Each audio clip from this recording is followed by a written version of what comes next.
Olá, você está no programa Incômodo com a Magnólia e hoje eu vou entrevistar o violinista e flautista Eric.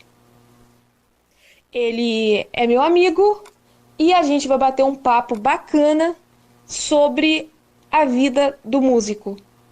Tudo que o músico passa, desde as coisas engraçadas até as coisas sérias. E, enfim, a melhor forma de começar é do começo, né?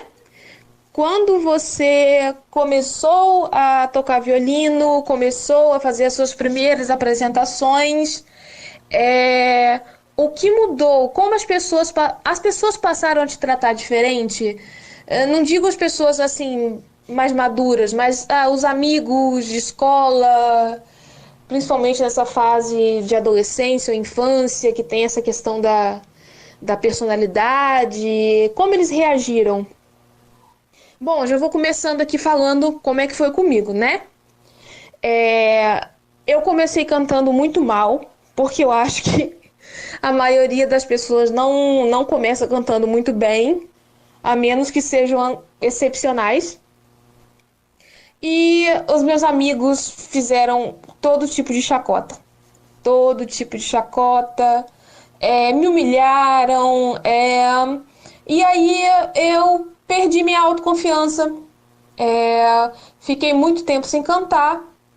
Até que um dia eu comecei a cantar sozinha dentro de casa. Falei assim, não vou me apresentar pra ninguém, vou cantar sozinha porque eu gosto. E aí o que aconteceu? As minhas familiares começaram a ouvir, começaram a gostar, e aí a minha tia ouviu e me pôs numa professora top de linha que descobriu que eu tinha um timbre lírico para criança.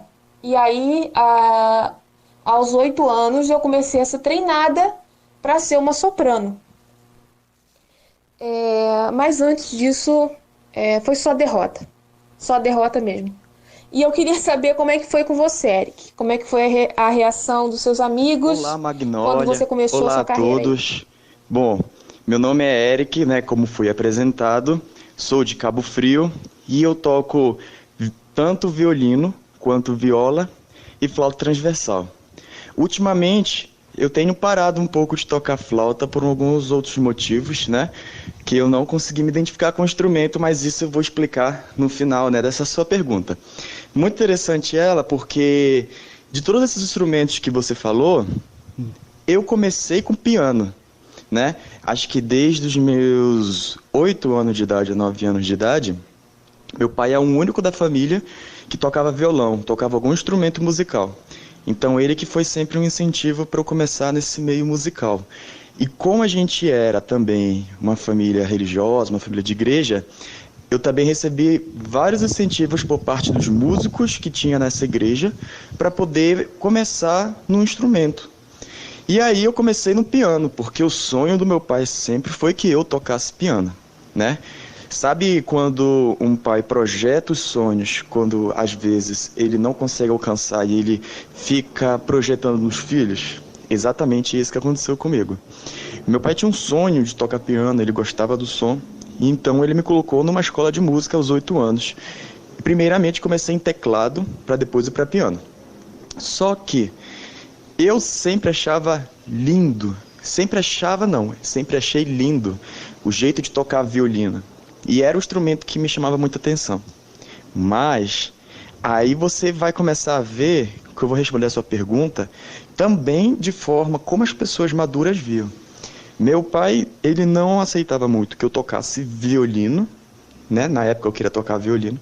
Ele não aceitava muito porque ele achava que piano era um instrumento certo para mim e que também quem tocava violino era meninas. Era mais ou menos uma visão dessa que ele tinha, sabe? E aí eu fiquei no piano durante um bom tempo. Acho que até os meus 15 anos eu fiquei tocando piano. Então tem bastante tempo, né? Só que eu nunca me dediquei com todo a minha vontade naquele instrumento. Não praticava em casa, não ensaiava. porque eu não tinha, eu gostava do som, gostava de tocar, mas eu não tinha aquela paixão pelo instrumento. E eu começava a ficar desmotivado, não conseguia evoluir no piano porque eu não praticava. E até que um dia eu decidi, escondido do meu pai, comprar um violino. Só que antes de eu comprar um violino, eu fui apresentado por um outro irmão da igreja, um outro instrumento muito peculiar. E esse instrumento peculiar se chama viola de arco. Quando você falou no início do programa que eu sou violinista, né? Na verdade, eu sou violista e violinista, porque o meu instrumento principal é viola de arco. Apesar de tocar também violino, eu toco viola. Ah, Eric, mas o que é uma viola? Eu não sei o que é uma viola. É aquela de 12 cordas? Não, não é. Existem vários tipos de viola. Mas entre elas, a viola de arco, ela pertence à família do violino. E ela é como se fosse a segunda irmã mais velha do violino.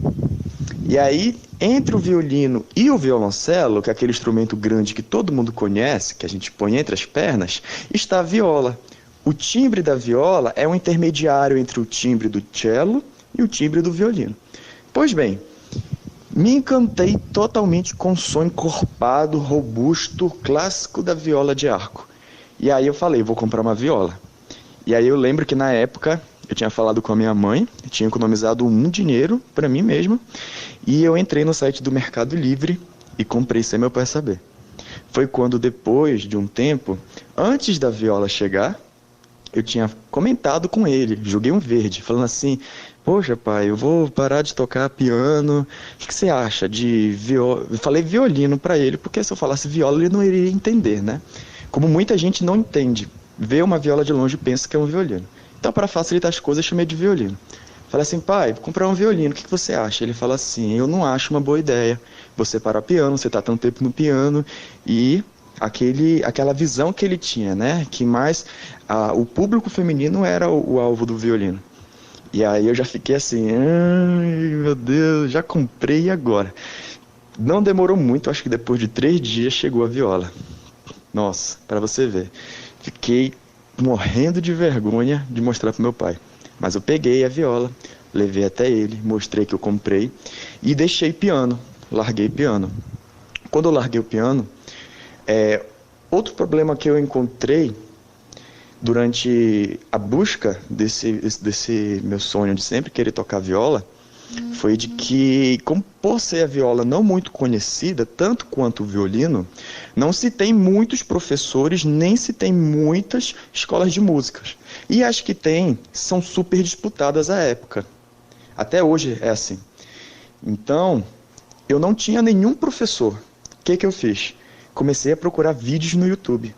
Vídeo de como se toca a viola.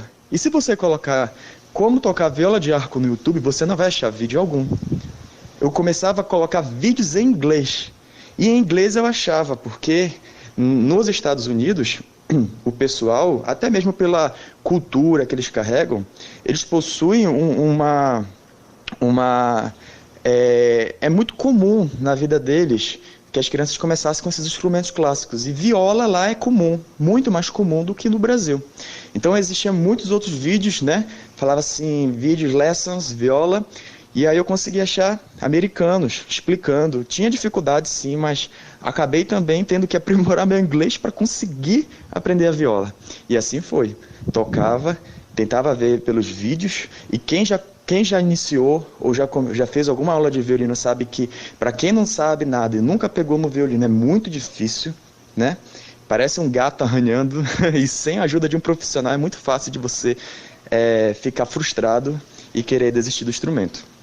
Mas ao contrário, não foi assim comigo, né? Para minha surpresa, eu tive muitas frustrações, muitas mesmo.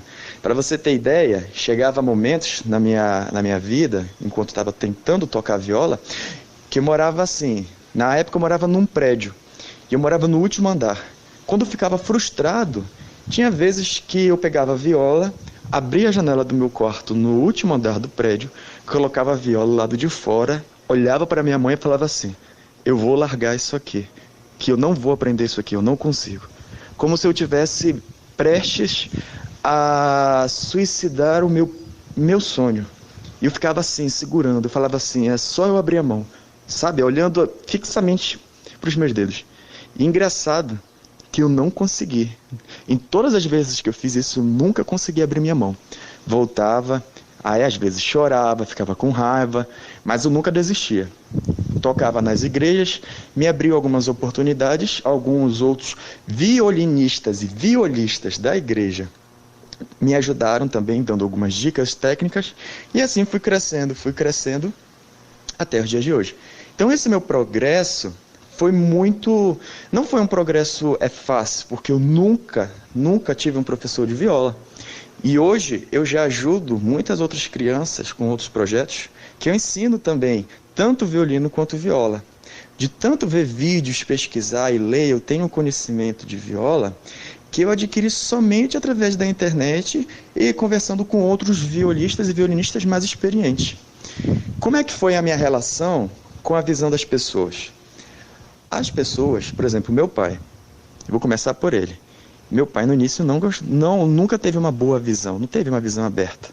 Só que, hoje em dia, mesmo contra a vontade dele, largando o piano e tocando, quando ele começou a ver que eu tocava nas igrejas, que eu estava crescendo, que as pessoas falavam bem, a visão dele mudou totalmente. Mudou de certa forma, que chegava vezes que ele falava com orgulho, meu filho toca viola, meu filho é violista. Olha só como a visão do meu pai mudou, né? Muito interessante. E também a família, todo mundo amava quando eu tocava, né? Sempre quando eu ia ter alguma festa, algum evento, por exemplo, minha tia casou e a minha tia queria que eu tocasse no casamento dela. Então acabou que a música também me proporcionou abrir mais os meus laços na minha família, porque eu consegui até me interagir melhor com as pessoas. Não só com a minha família, mas com os meus próprios amigos, né? Quando tinha algum trabalho de escola que dava para colocar alguma coisa de música, o pessoal gostava demais. Na faculdade também, na própria faculdade já levei a viola, já fiz apresentações. Então, acabou que foi um instrumento que me abriu muitas portas, de todos os sentidos, tanto socialmente como também espiritualmente, porque eu sou uma pessoa que sofro desde pequeno de ansiedade precoce e excessividade de ansiedade. Então, um instrumento sempre foi fundamental na minha vida para que eu conseguisse ter essa calma de espírito. E me ajudava muito, porque tocar me acalma. Agora você imagina a luta que foi para mim na época que eu estava iniciando. Porque tocar e você gostar do que você está tocando te acalma. Agora, se você já sofre de ansiedade, né, excessiva, toca mal e fica frustrado, é como se a frustração de uma pessoa normal fosse X. E a minha frustração era 3x, 4x. Era muito pior, porque eu já sofria de excesso de ansiedade, de preocupação. Então, foi uma loucura para mim. Mas hoje eu vejo que eu venci um grande obstáculo. E tudo isso por causa dessa minha trajetória que eu tive Eric, vamos conversar sobre uma coisa séria e talvez chata. Teoria musical. Bom, olha o que aconteceu. Eu fui pro curso de música e aí eu adorava. Antes de entrar pro curso de música, eu adorava estudar música. Só que eu entrei pro curso de música e eles falaram que eu não poderia usar técnica de subgrave, que é uma técnica que os cantores usam para os cantores soprano, que tem a voz mais que eles chamam de aguda, com frequências mais altas, usa para poder alcançar frequências menores e conseguir uns graves mais, vamos dizer, consistentes. E aí eles me deram vários petelecos, falaram assim: você não pode mais fazer isso, você não pode mais fazer aquilo, você não pode mais fazer aquilo. E eu fiquei com uma voz que eu não, sei lá, eu não curti. Eu tava fazendo tudo certo, tudo que tava no livro de teoria para canto, mas eu fiquei com uma voz, sei lá. E as pessoas também olhavam para minha voz e falavam: Nossa, só isso? E aí eu saí de lá. E eu queria saber se houve alguma divergência sua alguma vez com a teoria no que tange os instrumentos que você toca. Se alguma vez te deu uma revolta, alguma coisa do tipo, ou sei lá. Eu queria ver A se você se teoria musical, identifica ela com a minha é situação. algo que, na verdade, sempre me acompanhou desde a minha formação musical. Por quê? Porque quando você inicia no piano, na verdade, quando você começa a tocar, como eu comecei utilizando métodos de teclado, você vai começar sempre pela teoria, né? Indiferentemente se você canta ou se você toca, a teoria sempre é mostrada como uma base fundamental.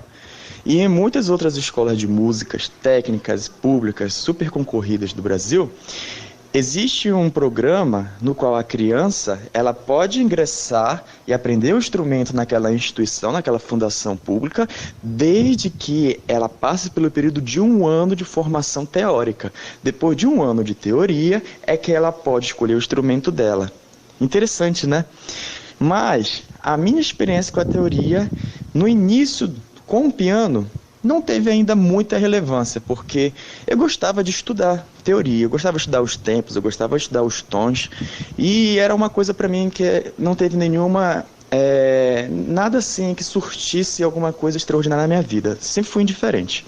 Até que, no meio dessa minha trajetória, quando eu mudei para tocar viola, a teoria que eu adquiri do piano me ajudou muito, muito mesmo, quando eu tive que aprender sozinho.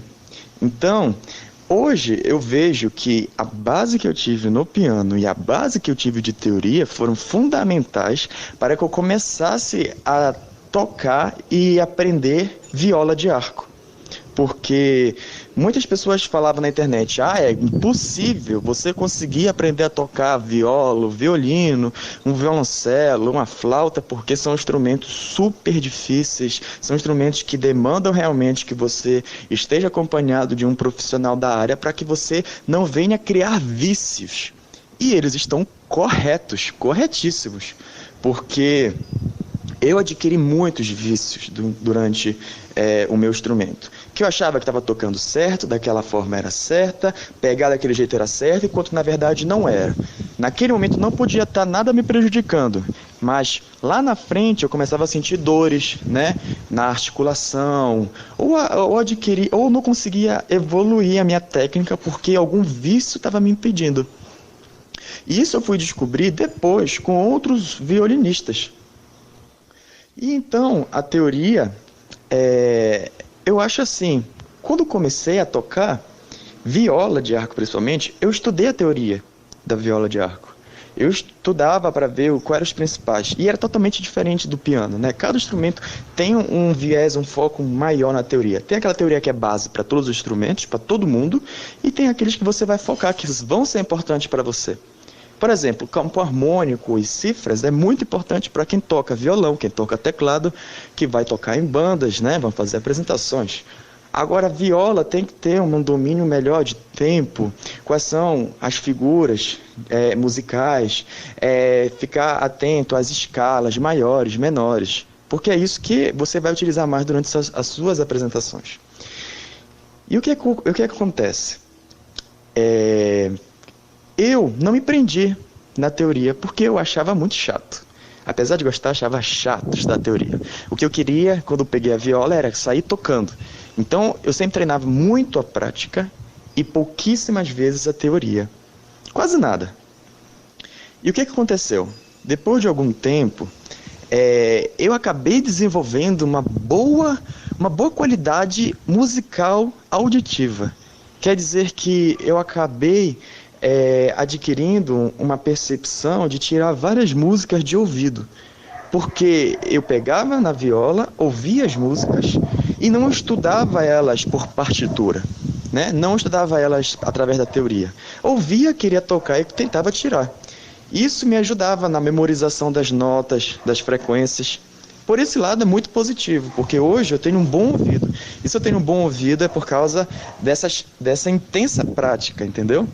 Mas se eu tivesse com certeza treinado junto com a teoria, eu teria crescido mais ainda.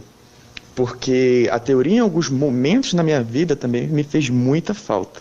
Uma falta tão grande que quando algum instrumentista falava, vamos mudar de tom e vamos fazer transposição, eu ficava, oi? Não entendi. Que é isso? Né? Uma coisa tão simples. E eu achei uma outra professora, depois de um bom tempo, que me emprestou um livro de teoria. E ela me mostrou alguns detalhes, alguns aprendizados, que hoje eu chamo para mim de macete. Porque quando eu vou tocar, eu acabo utilizando esses macetes, que na verdade é a teoria musical, para deixar a música mais bonita, mais diferente, mais bela, com uma sonoridade mais agradável. E isso, a teoria realmente é fundamental. É como se você fizesse, por exemplo, você quer ser engenheiro. Como é que você vai ser engenheiro e vai construir casas se você não estudou como é um princípio da engenharia, quais são os materiais que você vai usar? Você só quer pegar o que você acha que vai ser utilizado para a construção daquela casa e aplicar. Mas sem saber a ordem, sem saber quais são as alternativas, qual é o tipo melhor de material para aquele determinado tipo de solo. Entendeu? Então a música é a mesma agora eu vou forma. fazer uma pergunta que parece, como é que se diz? Título de novela. Como reunir a técnica e a paixão? Como reunir, Eric? Bom, a gente tem o Ivan Lins, que é uma referência de técnica. E a gente tem também, posso dar vários exemplos. A gente tem vamos pegar um exemplo do canto, que é a minha área. José Carreiras e Luciano Pavarotti. José Carreiras, técnica perfeita. Luciano Pavarotti, voz maravilhosa. Mas tá na cara que, vamos entrar numa discussão agora, tá na cara que Luciano Pavarotti tinha muito mais paixão nas suas interpretações. E o José Carreiras nem tanto. Ele se detinha muito na técnica. Prova disso é a participação dele na ópera Carmen, de Georges Bizet, que a gente vê que tem um trecho da ópera em que ele começa a babar. Sério mesmo, cuspir no chão, porque ele esqueceu de controlar a salivação dele, insalivação, não sei como fala, salivação dele durante a execução da ópera. Sinceramente, eu aprendi isso no curso. E sabe como eu controlo a minha insalivação na hora de cantar? Não lembrando que isso existe. Não lembrando que isso existe. Polêmica, né? Acabei de falar uma coisa polêmica. Mas ele, enfim, voltando aqui pro ponto da gente. Ele era muito técnico e o Pavarotti, ele era mais passional. E, enfim, como um artista faz para reunir ao mesmo tempo a técnica e a paixão? E emoção. Se eu te falar que são esses os dois principais fatores que todo músico quer reunir. É só isso que todo mundo quer. Na verdade, é ter técnica para tocar as músicas e conseguir transmiti-las através de paixão. Com paixão. É muito difícil. Bom, no meu caso, eu já escutei muitos violinistas e violistas com muita técnica. Uma técnica assim impecável, sabe? É algo que você escuta e você fala assim, caraca, que coisa perfeita, técnica perfeita, nenhum errinho. E eu já escutei também outros violistas e violinistas que tinham uma técnica também, mas não tinha muita dessa técnica. O que eles tinham mesmo era paixão. E a paixão já é um fator que se diferencia da técnica, a meu ver, Porque toda vez que eu escutava alguém que tinha paixão na nota, aquele som não saía da minha cabeça. Parece que entrou assim, igual uma flecha no corpo, ficou lá dentro e ninguém mais tira. É isso que para mim é paixão. E reunir a técnica com a paixão é o sonho de todo e qualquer músico. Porque, aparentemente, a técnica pode ser perfeita, mas se não tiver paixão, a música não fica com você. E foi isso que eu comecei a ver, sabe? Às vezes a gente olha assim para os outros músicos, vê que eles têm uma técnica, estudaram por muito tempo, mas é igual um robozinho. Tem técnica, toca. É bom, é legal, é perfeito, mas é um robô. É uma coisa mecânica. E apesar de você gostar, no momento, aquela música não vai com você, ela não vai te acompanhar. E é diferente de quem tem emoção. Porque quem tem emoção já é um som que vai ficar agarrado na pessoa. Aquilo vai te acompanhar. Vai ter, de repente, sabe quando você, em algum momento na vida, todos nós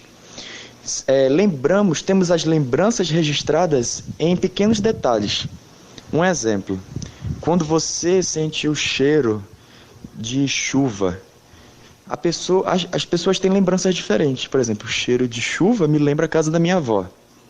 Cheiro de grama cortada me lembra o campinho de futebol que eu jogava muito, entendeu?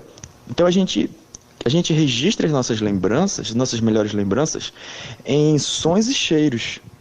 E a música, quando ela é feita com emoção, eu tenho certeza que quando aquilo é registrado na nossa mente, quando você ouvir aquela música de novo, você vai lembrar daquele momento. Diferentemente se tivesse apenas técnica.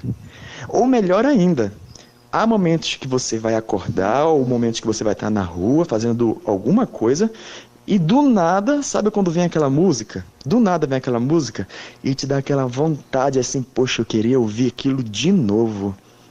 Então, isso é emoção.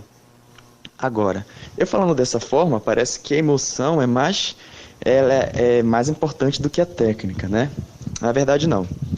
Não adianta você ter uma emoção se você não tem a técnica. Porque a técnica vai te ajudar a fazer com que a sua emoção cresça, que a sua emoção fixe mais ainda nas pessoas. E, consequentemente, técnica sem emoção também é a mesma coisa que a Bíblia fala, né? A fé sem obras é morta. O que devemos fazer sempre é ter um crescimento gradual de ambos.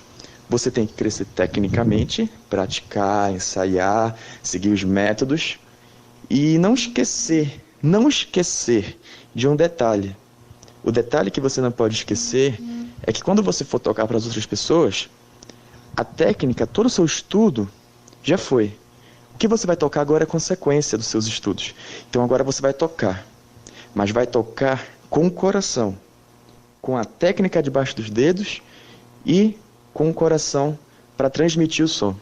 Pronto, você consegue tanto técnica quanto emoção. E é isso que a gente tem que trabalhar, né?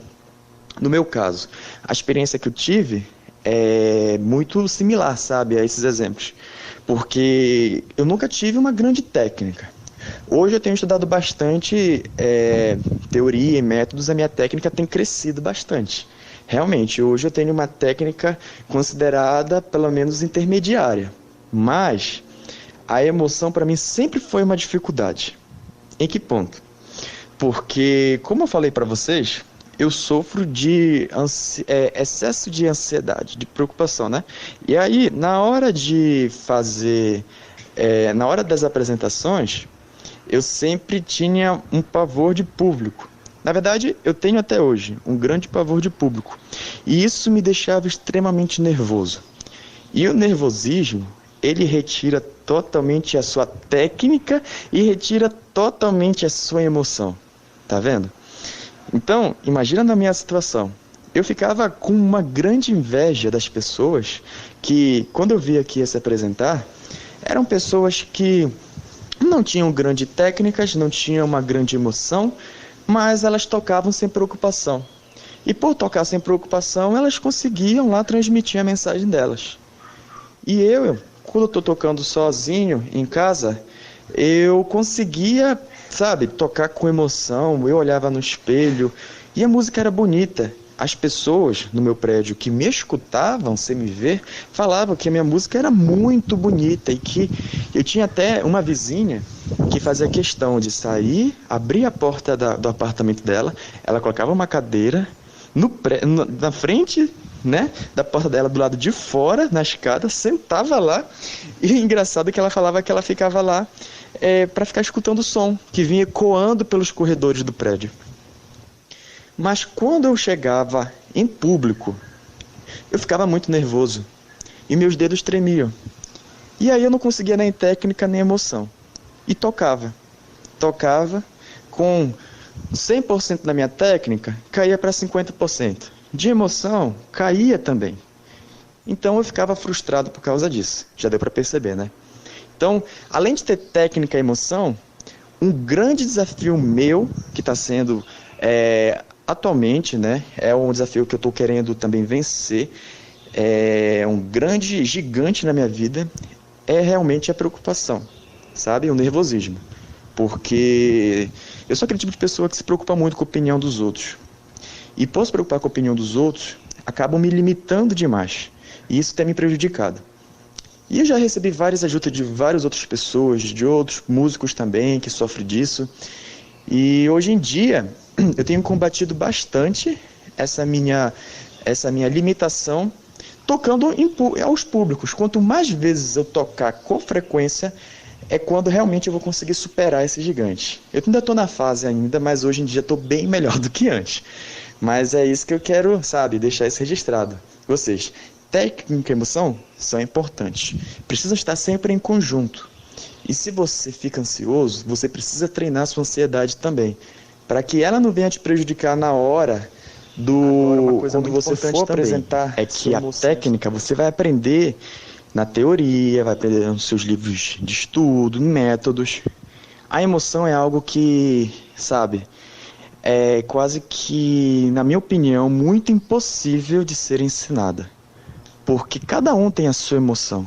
Cada um tem o seu jeito de tocar. Na verdade, o que a gente tem que ter em mente é que cada música é única. A minha música, na minha viola, é totalmente diferente de uma outra pessoa que toca viola. Apesar de ser o mesmo instrumento, o mesmo timbre, mesma frequência, a música nunca é igual. Não importa.